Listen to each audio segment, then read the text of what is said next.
सालों पहले परियों की नगरी में लाल परी रहती थी। कुछ दिनों बाद महल में एक जश्न मनाने के लिए सब तैयार हो गईं। तभी किसी बात पर रानी परी ने लाल परी को महल से बाहर निकल जाने का आदेश दे दिया। इस बात से उदास होकर लाल परी महल से उड़कर धरती पर आकर एक बाग में छिप गई। उस बाग में बहुत सारे बच्चे खेल खेल रहे थे। लाल परी छिपकर उन बच्चों का खेल देखने लगी और उन बच्चों को हंसता खेलता देखकर वह अपना दुख भी भूल गई। तभी बाग में खेल रही सोनी नाम की एक लड़की की नजर लाल परी के सुनहरे लाल पंखों पर पड़ गई। सोनी को लगा कि शायद यह कोई फल है और वह उसे लेने के लिए उसके पास चली गई। सोनी ने वहां पर जब लाल परी को देखा तो वह चौंक गई और खुशी के मारे चिल्लाने लगी। सोनी की चीख सुनकर बाग में खेल रहे सभी बच्चे भी उसके पास आ गए। सुंदर लाल परी ने लाल रंग के कपड़े पहने हुए थे। उसके पंख भी लाल थे और उसने चमकता हुआ लाल रंग का सिर पर ताज भी पहना हुआ था। सब बच्चों को देखकर लाल परी ने सबको अपना परिचय दिया।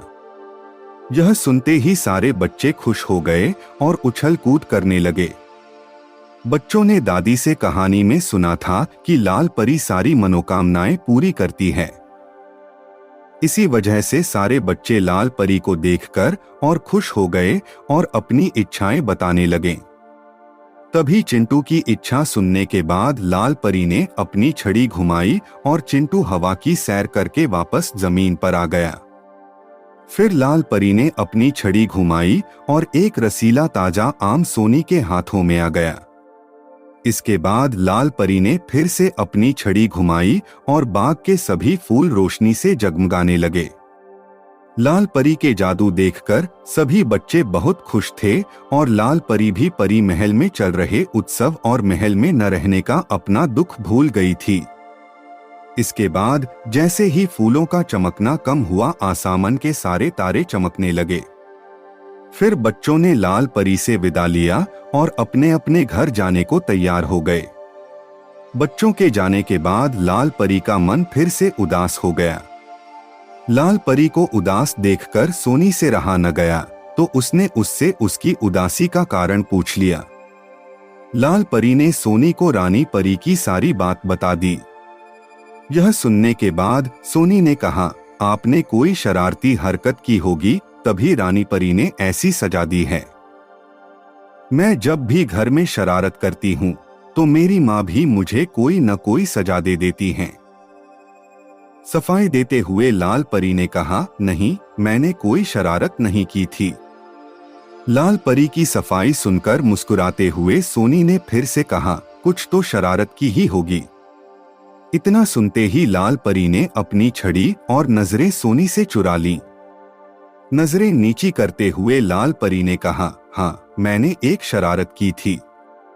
नोटू बौना सीढ़ी पर खड़ा होकर परी महल के सबसे ऊंची घड़ी की सफाई कर रहा था। मैंने सीढ़ी को हिला दिया था। डर के मारे वह घड़ी की सुई पकड़कर उसी पर लटक गया और परी महल के सबसे बड़ी घड़ी की सुई टूट गई। उस घड़ी की सुई टूटने के कारण घड़ी रुक गई और परी लोक में सब रुक गया था। इसके बाद रानी परी ने अपनी जादू से सब कुछ ठीक किया और इसी वजह से गुस्सा होकर उन्होंने मुझे महल के बाहर भेज दिया, जबकि इसमें मेरी कोई गलती नहीं, सारी गलती नोटू बौने की थी। लाल परी की बात सुनकर सोनी ने कहा, मेरी माँ कहती हैं कि अगर हम अनजान होकर कोई गलती करते हैं तो उसके लिए माफ किया जा सकता है, लेकिन अगर जानबूझकर कोई गलती की जाए तो उसके लिए सजा देनी चाहिए। तो अब आप ये बताओ कि क्या आपने उस सीढ़ी को जानबूझकर हिलाया था या गलती से? लाल परी ने बहुत ही धीमी आवाज में कहा, जानबूझकर। क्या अगर मैं अब रानी परी से अपनी इस गलती के लिए माफी मांगू तो क्या वो मुझे माफ करेंगी? सोनी ने कहा, हाँ बिल्कुल, मेरी माँ ने यह भी बताया है कि अगर कोई कार्य सच्चे मन से किया जाए तो वह जरूर सफल होता है। इसके बाद लाल परी ने सोनी से कहा कि वह उसकी तरफ से उसकी माँ को धन्यवाद दे और अपनी जादुई छड़ी घुमाकर अगले ही पल में सोनी को उसके घर पहुंचा दिया। सोनी की माँ के विचारों को सुनने के बाद लाल परी ने अपने में ठान लिया कि अब वह परी लोक की सबसे अच्छी परी बनेगी।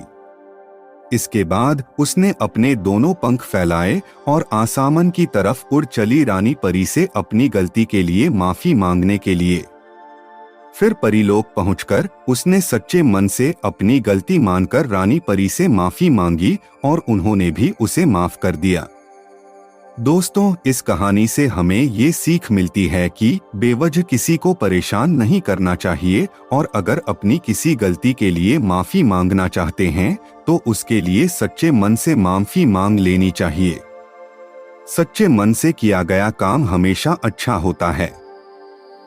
Moral stories in Hindi podcast को सुनते रहिए और अपने दोस्तों के साथ शेयर करना भी मत भूलिए। मिलते हैं अगली कहानी में, तब तक अपना और अपनों का ख्याल रखें। धन्यवाद।